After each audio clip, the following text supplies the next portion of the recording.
வணக்கம். நம்ம இந்த வீடியோல ஹார்ட்னஸ் ஆஃப் வாட்டர் பத்தி பார்க்க போறோம்.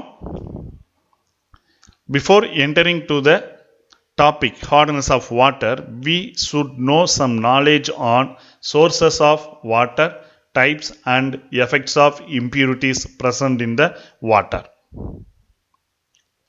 Sources of water வந்து ரெண்டு விதமா வகைப்படுத்துறாங்க. ஒன்னு வந்து surface water, the another one is underground water. Rainwater, river, lake, sea waters are examples for surface water, whereas the spring and well waters are classified as underground water. Okay? Depending upon the natural sources, water contains impurities. Types of impurities. அதாவது வாட்டர்ல இருக்கக்கூடிய இம்பியூரிட்டிஸை மூன்று விதமாக வந்து classify பண்ணுறாங்க, வகைப்படுத்துகிறாங்க. என்னென்ன அப்படின்னு சொல்லி பார்த்தீங்க அப்படின்னா, டிசால்வ்டு இம்பியூரிட்டிஸ், செகண்ட் வந்து suspended impurities, the third one is biological impurities.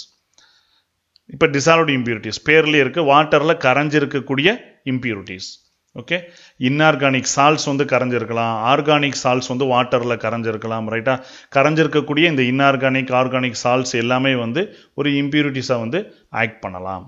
Okay, இப்போ அதே மாதிரி கேஸஸ் வந்து இம்பியூரிட்டிஸாக வந்து வாட்டரில் கரைஞ்சி இருக்கலாம். அது என்னென்ன மாதிரியான கேஸஸ் அப்படின்னா, carbon dioxide, nitrogen, oxygen, hydrogen sulphides, இதெல்லாம் வந்து வாட்டரில் கரைஞ்சிருக்கக்கூடிய இம்பியூரிட்டிஸுக்கு, கேசியஸ் இம்பியூரிட்டிஸுக்கு எக்ஸாம்பிள்ஸ். ஓகே, இன்ஆர்கானிக் சால்ட்ஸ், வாட்டரில் கரைஞ்சிருக்கக்கூடிய இன்ஆர்கானிக் சால்ட்ஸுக்கு என்னென்னலாம் எக்ஸாம்பிள்ஸ் அப்படின்னா, calcium sulphates, calcium chlorides, magnesium sulfates, magnesium chlorides, iron sulfates and iron chlorides etc.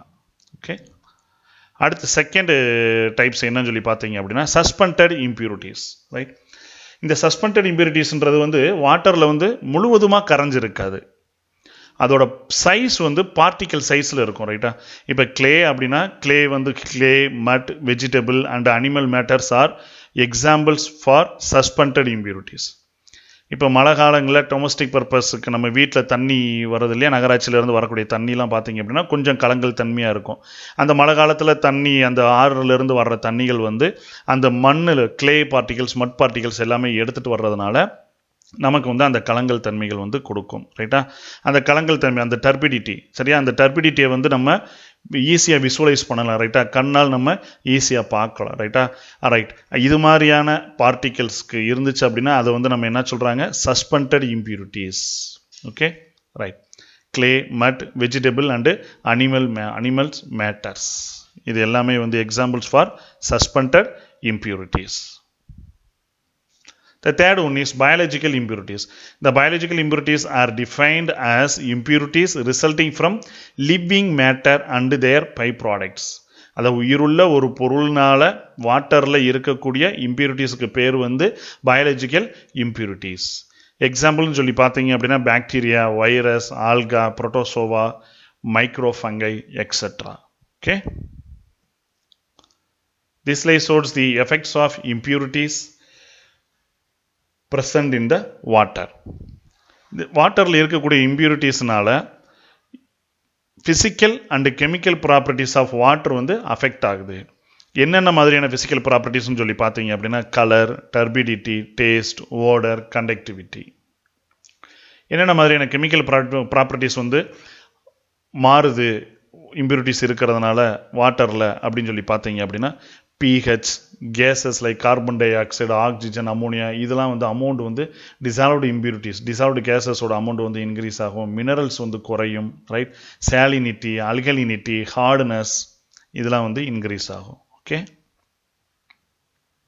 Right, what is pure water அப்படின்னு சொல்லி பார்த்தீங்க அப்படின்னா, water does not contain any suspended matters, dissolved cases, salts and minerals. அப்போ வாட்டரில் suspended matters இருக்கக்கூடாது, dissolved cases இல்லாத water, salt and minerals இல்லாத வாட்டரை தான் நம்ம என்ன சொல்கிறோம், பியூர் வாட்டர் அப்படின்றத சொல்கிறோம். ஓகே, அப்போ வாட் இஸ் சாஃப்ட் வாட்டர் அப்படின்னா, soft water it easily forms lather with soap. சரியா, சோப்போட சேர்ந்து ஈஸியாக வந்து நுரைய கொடுத்துச்சு அப்படின்னா அந்த வாட்டர் வந்து சாஃப்ட் வாட்டர் அப்படின்னு சொல்லி சொல்கிறோம். அப்போ ஈஸியாக நுரைய கொடுக்குது அப்படின்னா there is absence of calcium and magnesium salts. Okay, அப்போ நம்ம எடுத்துருக்கக்கூடிய வாட்டரில் கால்சியம் சால்ட்ஸும் மெக்னீசியம் சால்ட்ஸும் இல்லாததுனால சோப்போட சேர்ந்து ஈஸியாக வந்து நுரைய கொடுக்குது. அப்போ அந்த வாட்டருக்கு பேர் வந்து soft water. Okay, but soft water contains sodium salts. Calcium and magnesium salts தான் இருக்காது, but it contains sodium salts. Right. அடுத்து வந்து ஹார்ட் வாட்டர். இந்த ஹார்ட் வாட்டர் வந்து சோப்போட சேர்ந்து ஈஸியாக வந்து நுரைய வந்து கொடுக்காது. It is difficult to form lather with soap because of the presence of calcium and magnesium ions. Okay, calcium and magnesium ions வந்து நம்ம எடுத்துருக்கக்கூடிய வாட்டரில் அதிகமாக இருக்கிறதுனால இது வந்து சோப்போட சேர்ந்து நுரைய வந்து ஈஸியாக கொடுக்காது. சரியா? ரைட். இந்த பாயிண்ட் முக்கியம். Pure water can be called as soft water. Pure water வந்து என்ன சொல்லிக்கலாம்? It can be called as soft water அப்படின்னு சொல்லலாம். As it produces lather with soap. சோப்போட சேரும்போது ஈஸியாக வந்து நுரைய கொடுக்கறதுனால பியூர் வாட்டர் வந்து சாஃப்ட் வாட்டர்னு சொல்லலாம். But soft water is not a pure water. ஏன் அப்படின்னா சாஃப்ட் வாட்டரில் என்னென்ன அயான்ஸ் இருக்கும்? சோடியம் அயான்ஸ் வந்து இருக்கிறதுனால.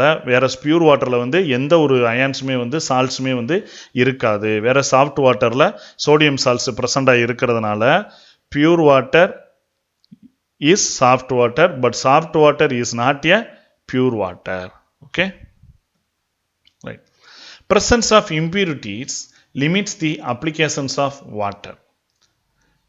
Therefore, the process of removing all types of impurities present in the water and making it fit for domestic or industrial purposes is called water technology. இப்போ நம்ம பார்க்க போகிறது வந்து what is hardness of water. What is hardness of water அப்படின்னு சொல்லி பார்த்தீங்க அப்படின்னா, it is a characteristic properties of water which prevent the leather formation. நுரை ஏற்படுத்துறதை தடுக்கக்கூடிய பண்புக்கு பேர் தான் வந்து ஹார்ட்னஸ் அப்படின்னு சொல்லி சொல்கிறோம். It is mainly due to the presence of salts like bicarbonates, sulphates, carbonates, chlorides of calcium and magnesium. Okay, what is the unit of hardness சொல்லி பார்த்தீங்க அப்படின்னா ppm, parts per million, and magnesium per litre. இதுதான் வந்து 2 major units. சரியா? What is the relationship between ppm and milligram per liter அப்படின்னு சொல்லி பார்த்தீங்க அப்படின்னா 1 ppm equal to 1 milligram per liter. இப்போ நம்ம பார்க்க போகிறது வந்து ஆரிஜின் ஆஃப் ஹார்ட்னஸ். ஹார்ட்னஸ் வந்து எந்த ஆரிஜினில் இருக்கு? ரைட். அட்மாஸ்பியரில் இருக்கக்கூடிய carbon di oxide and water ரெண்டும் சேர்ந்து கார்போனிக் ஆசிட்டை வந்து ப்ரொடியூஸ் பண்ணுது. கார்போனிக் ஆசிட் தான் H2CO3. இந்த கார்போனிக் ஆசிட் வந்து அடுத்த pH ரேஞ்ச் 4 to 4.5 இந்த என்விரான்மெண்ட்டில், அதாவது என்விரான்மெண்ட் வந்து pH 4 to 5 இருக்கும்போது 4.5 இருக்கும்போது it produces bicarbonate ions. Okay, HCO3 minus ions.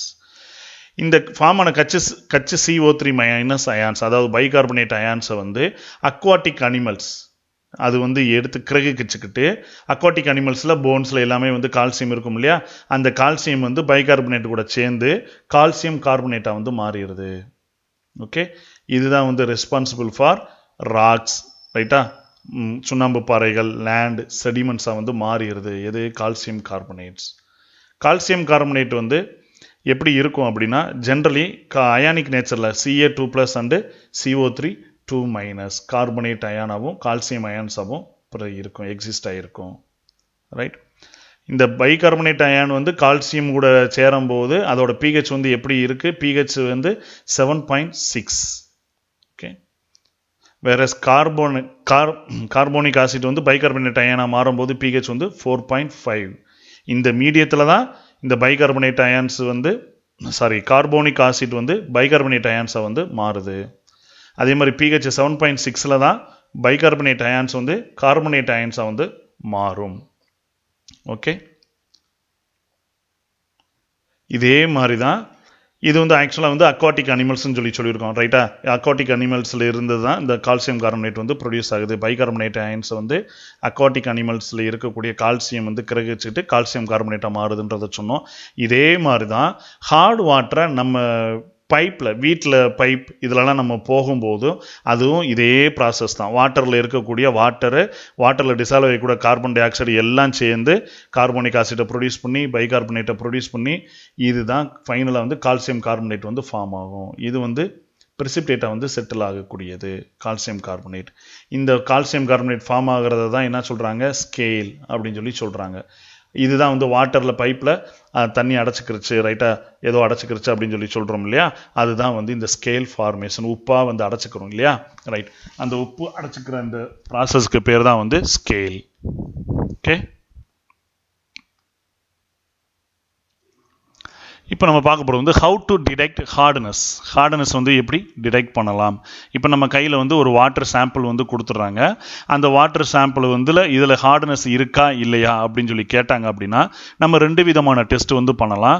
First test என்ன அப்படின்னா, கொடுத்துருக்கக்கூடிய வாட்டர் சாம்பிளை கொஞ்சம் எடுத்துக்கிட்டு அதில் EBT indicator means eriochrome black T indicator வந்து நம்ம ஆட் பண்ணணும். அப்படின்னா ஒயின் ரெட் கலரை கொடுத்துச்சு அப்படின்னா அப்போ அங்கே ஹார்ட்னஸ் வந்து இருக்குது, நம்ம எடுத்துருக்கக்கூடிய வாட்டர் வந்து ஹார்ட் வாட்டர் அப்படின்ற அர்த்தம். ஓகே, செகண்ட் டெஸ்ட் என்ன அப்படின்னா, நம்ம எடுத்துருக்கக்கூடிய வாட்டர் சாம்பிளை கொஞ்சமாக எடுத்துகிட்டு இது மாதிரி ஒரு கோனிக்கல் ஃப்ளாஸ்க் இல்லாட்டி பீக்கரில் கொஞ்சமாக எடுத்துக்கிட்டு அதில் வந்து சோப் சொல்யூஷனை வந்து நம்ம ஆட் பண்ணும்போது ரைட் ஹார்ட் வாட்டராக இருந்துச்சு அப்படின்னா இட் ப்ரிவென்ட்ஸ் லெதரிங், நுரை ஃபார்ம் ஆகாத வந்து தடுக்கும். பட் இட் ஃபார்ம்ஸ் ஸ்கூம், இது மாதிரியான ஒரு ஸ்கூம் ஒரு பிரசிபிடேட் வந்து ப்ரொடியூஸ் பண்ணும் ஹார்ட் வாட்டர். இங்கே பாருங்கள் சாஃப்ட் வாட்டருக்கு பாருங்கள், இங்கே பாருங்கள் எவ்வளோ க்ளீனாக இருக்குன்னு சொல்லி. இட் ப்ரொடியூசஸ் லெதர் ஈஸிலி, நுரையை வந்து ஈஸியாக கொடுக்கும் சாஃப்ட் வாட்டர். அப்போ நம்ம இந்த 2 இதை வச்சு டிஸ்டிங்யூஸ் பண்ணி நம்ம எடுத்துருக்கக்கூடியது வந்து ஹார்ட் வாட்டரா சாஃப்ட் வாட்டரா அப்படின்றத தெரிஞ்சுக்கலாம். Okay, right. இப்போ நம்ம பார்க்க போகிறது வந்து types of hardness. Based on the dissolved salts present in the water, hardness are classified as temporary or carbonate hardness. Another one is permanent or non-carbonate hardness. Water that contains bicarbonates of calcium and magnesium or of both are classified as temporary hardness. Okay, இப்போ இதில் carbonates வந்து ப்ரெசண்டாக இருக்கிறதுனால right, நம்ம எடுத்துக்கக்கூடிய வாட்டரில் carbonates ப்ரெசண்டாக இருக்கிறதுனால temporary ஹார்ட்னஸுக்கு இன்னொரு பேர் வந்து கார்பனேட் ஹார்ட்னஸ். ஓகே, வாட்டரில் வந்து மெக்னீசியம் பைகார்பனேட் கால்சியம் பைகார்பனேட் வந்து இருந்துச்சு அப்படின்னா அந்த வாட்டரை வந்து நம்ம என்ன சொல்கிறோம், டெம்பரவரி ஹார்ட்னஸ் ப்ரெசண்டாக இருக்குது அப்படின்றத சொல்லுவோம். ரைட்டா, இந்த டெம்பரவரி ஹார்ட்னஸை நம்ம எப்படி ரிமூவ் பண்ணலாம் அப்படின்னா, ஒன்று சிம்பிளாக பாயிலிங் பண்ணலாம், இல்லை அப்படின்னா நம்ம டெம்பரவரி ஹார்ட்னஸ் இருக்கக்கூடிய வாட்டரில் லைம் வந்து ஆட் பண்ணலாம். லைம் மீன்ஸ் கால்சியம் ஹைட்ராக்சைடு வந்து ஆட் பண்ணலாம். பாயில் பண்ணும்போது என்ன நடக்குது அப்படின்னா, கால்சியம் பைகார்பனேட் மெக்னீசியம் பைகார்பனேட் இது ரெண்டுமே வந்து என்னது, water soluble. Water soluble salts வந்து என்னவா மாறுது பாயில் பண்ணும்போது, வாட்டர் இன்சாலிபிள். கால்சியம் பைகார்பனேட் வந்து கால்சியம் கார்பனேட்டாக மாறுது, மெக்னீசியம் பைகார்பனேட் வந்து மெக்னீசியம் ஹைட்ராக்சைடாக வந்து மாறுது. இந்த கால்சியம் கார்பனேட் மெக்னீசியம் ஹைட்ராக்சைடு வந்து வாட்டர் இன்சாலிபிள். இதை நம்ம ஈஸியாக ஃபில்டர் பண்ணி ரிமூவ் பண்ணிக்கலாம். ஓகே, அடுத்து வந்து லைம் ஆட் பண்ணும்போது மெக்னீசியம் பைகார்பனேட்டில் வந்து லைம் வந்து ஆட் பண்ணுறாங்க. இங்கே என்ன நடக்குது, மெக்னீசியமும் கால்சியம் ஹைட்ராக்சைடில் இருக்கக்கூடிய OH குரூப்பும் சேர்ந்து மெக்னீசியம் ஹைட்ராக்சைடு, இது வந்து பிரசிபிடேட். அடுத்து என்ன நடக்குது, இங்கே இருக்கக்கூடிய கால்சியம் ஹைட்ராக்சைடில் இருக்கக்கூடிய கால்சியமும் பைகார்பனேட் அயான்ஸ் கூட ரியாக்ட் பண்ணி கால்சியம் கார்பனேட், தி ரிமைனிங் வந்து வாட்டர். இது ரெண்டுமே வந்து வாட்டர் இன்சாலிபிள். இதை நம்ம ஈஸியாக ஃபில்டர் பண்ணி ரிமூவ் பண்ணிக்கலாம். ரைட், நெக்ஸ்ட் நம்ம பார்க்க போகிறது வந்து பெர்மனன்ட் ஹார்ட்னஸ். பெர்மனன்ட் ஹார்ட்னஸுக்கு இன்னொரு பேர் வந்து நான் கார்பனேட் ஹார்ட்னஸ். அப்போ பேர்லேயே இருக்குது நான் கார்பனேட் ஹார்ட்னஸ். ரைட்டா, அப்போ இங்கே சால்ட்ஸ் வந்து கார்பனேட் சால்ட்ஸ் வந்து ப்ரெசண்டாக இருக்காது. அப்போ நான் கார்பனேட் சால்ட்ஸ் அப்படின்னா என்னன்னு சொல்லி பார்த்தோம் அப்படின்னா, chlorides are sulfates of calcium or magnesium or of both. Calcium குளோரைடாக இருக்கலாம், கால்சியம் சல்ஃபேட்டாக இருக்கலாம், மெக்னீசியம் குளோரைடாக இருக்கலாம், மெக்னீசியம் சல்ஃபேட்டாக இருக்கலாம். ஓகே, இங்கே என்ன நடக்கும் அப்படின்னா, இப்போ சோடியம் சோப் நம்ம வந்து ஏதோ ஒரு சோப் எடுத்துக்கிறோம். ஃபார் எக்ஸாம்பிள் இங்கே வந்து நம்ம சோடியம் சோப், எக்ஸாம்பிள் வந்து சோடியம் ஸ்டீரேட் வந்து நம்ம எடுத்துருக்கோம். ரைட்டாக, 2 மாலிகூல்ஸ் C17 H35 COONA. அது கூட வந்து கால்சியம் குளோரைடு இன் வாட்டர். நம்ம எடுத்துருக்கக்கூடிய வாட்டரில் கால்சியம் குளோரைடு இருக்குன்னு சொல்லி கன்சிடர் பண்ணிக்கோங்க. அந்த வாட்டரை வந்து நம்ம சோப்போட வந்து ஆட் பண்ணுறோம். ஆட் பண்ணும்போது என்ன நடக்கும் அப்படின்னா, C17 H35 COO twice CA, calcium sodium stearate வந்து கால்சியம் ஸ்டீரேட்டாக வந்து மாறிடுது. இந்த கால்சியம் ஸ்டீரேட் வந்து இன்சாலிபிள். நம்ம இதுக்கு முன்னாடி இந்த பீக்கரில் பார்த்தோம் இல்லையா, ப்ரெசிபிடேட்டை வந்து ப்ரொடியூஸ் பண்ணிடுது. ஹார்ட்னஸுக்கு டெஸ்ட் வந்து பார்த்தோம் இல்லையா, how to detect the hardness. அந்த டெஸ்ட்டில் சாஃப்ட் வாட்டர் வந்து கீழே வந்து கிளியராக இருக்கும், ஹார்ட் வாட்டர் நம்ம எடுத்திருந்தோம் அப்படின்னா கீழே வந்து ப்ரெசிபிடேட் வந்து ஃபார்ம் ஆயிருக்குன்னு சொல்லி. அந்த ப்ரெசிபிடேட்டுக்கு காரணம் வந்து இந்த கெமிக்கல்ஸ் தான், கால்சியம் ஸ்டீரேட் வந்து ஃபார்ம் ஆகிறதுனால தான். Plus 2NaCl. ஓகே, இந்த சோடியமும் இந்த சிஎலும் சேர்ந்து 2NaCl. ரிமைனிங் வந்து கால்சியம் வந்து இந்த ஸ்டீரேட் மாலிகுலோட வந்து ரியாக்ட் பண்ணும். How to remove the permanent hardness அப்படின்னு சொல்லி பார்த்தோம் அப்படின்னா, it can be removed by adding lime soda, இல்லை அப்படின்னா ஜியோலைட் ப்ராசஸ் மூலிமா ரிமூவ் பண்ணலாம். இந்த lime soda means Na2CO3, sodium carbonate வந்து calcium chloride, calcium chloride in water. நம்ம எடுத்துக்கக்கூடிய வாட்டரில் கால்சியம் குளோரைடு இருக்குது அப்படின்னா அந்த வாட்டரில் வந்து நம்ம என்ன ஆட் பண்ணலாம், லைம் சோடா, சோடியம் கார்பனேட் வந்து ஆட் பண்ணுறோம். கால்சியமும் கார்பனேட் அயான்ஸும் சேர்ந்து CaCO3 ப்ரெசிபிடேட் கிடைக்கும், ப்ளஸ் 2NaCl. இதை நம்ம ஃபில்டர் பண்ணி எடுத்துக்கலாம். இல்லை அப்படின்னா CaSO4, calcium sulphate in water. சரியா, நம்ம எடுத்துக்கக்கூடிய வாட்டரில் பெர்மனன்ட் ஹார்ட்னஸ் ப்ரொடியூசிங் சால்ட்ஸ் வந்து கால்சியம் சல்ஃபேட் இருக்குது அப்படின்னு சொல்லி கன்சிடர் பண்ணிக்கோங்க. ப்ளஸ் அதில் வந்து சோடியம் ஜியோலைட் வந்து நம்ம ஆட் பண்ணணும் அப்படின்னா Na2EZT. EZT means zeolite. Okay, Na2EZT இதை வந்து நம்ம ஆட் பண்ணும்போது என்ன செய்யும், கால்சியம் சோடியம் ஜியோலைட் வந்து கால்சியம் ஜியோலைட்டை வந்து மாறிடும். இது வந்து ஒரு ஃபில்ட்ரேஷன் ப்ராசஸ் மாதிரி தான். இந்த சோடியம் ஜியோலைட் வந்து என்ன செய்யும் அப்படின்னா கால்சியத்தை அப்சார்ப் பண்ணிவிட்டு சோடியத்தை வந்து லிபரேட் பண்ணிடும். ஒன்று வாங்கிட்டு ஒன்று கொடுத்துரும். சரியா, எக்ஸ்சேஞ்ச் ஆஃபர் மாதிரி தான். ரைட், அப்போ இங்கே calcium zeolite plus Na2SO4, sodium sulphate வந்து ப்ரொடியூஸ் ஆகும். சரியா, பேர்லேயே இருக்குது. டெம்பரவரி ஹார்ட்னஸ் வந்து டெம்பரவரியாக இருக்கக்கூடியது. சரியா, தற்காலிக ஹார்ட்னஸ். ரைட்டா, ஈஸியாக வந்து அதை ரிமூவ் பண்ணிடலாம். பெர்மனன்ட் ஹார்ட்னஸ் ரிமூவ் பண்ணுறது தான் இட் இஸ் கொஞ்சம் டிஃபிகல்ட். ஓகே, அது பெர்மனண்ட்டாக இருக்கக்கூடிய ஹார்ட்னஸ். ரைட், இப்போ நம்ம ப்ரெசன்டேஷனில் என்னென்ன பார்த்துருக்கோம் அப்படின்னா, வாட் இஸ் ஹார்ட்னஸ் அப்படின்னு சொல்லி பார்த்தோம். ஹார்ட்னஸ் ஆஃப் வாட்டர் என்னன்னு சொல்லி பார்த்தோம். அது what are the salts responsible for the hardness அப்படின்றத பார்த்துருக்கோம். ஐடென்டிஃபிகேஷன் ஆஃப் ஹார்ட்னஸ், ஹார்ட்னஸ் இருக்குன்றதை எப்படி ஐடென்டிஃபை பண்ணுறது அப்படின்னு சொல்லி பார்த்தோம். அதில் 2 மெத்தட் இருக்குது. ஒன்று வந்து ரியாக்ஷன்ஸ் வித் EBT, இந்த இன்னொன்று வந்து ரியாக்ஷன்ஸ் வித் சோப். இப்போ ஹார்ட்னஸ் ஆஃப் வாட்டர் வந்து ரெண்டு டைப்பாக வந்து கேட்டகரைஸ் பண்ணுறாங்க. ஒன்று வந்து டெம்பரவரி ஹார்ட்னஸ், இன்னொன்று வந்து பெர்மனன்ட் ஹார்ட்னஸ். ரைட், அடுத்து வந்து what are the salts responsible for the temporary hardness and permanent hardness அப்படின்றத பார்த்தோம். அடுத்து how to remove temporary hardness and permanent ஹார்ட்னஸ்ன்றதை பார்த்துருந்தோம். ரைட்டா, தேங்க்யூ.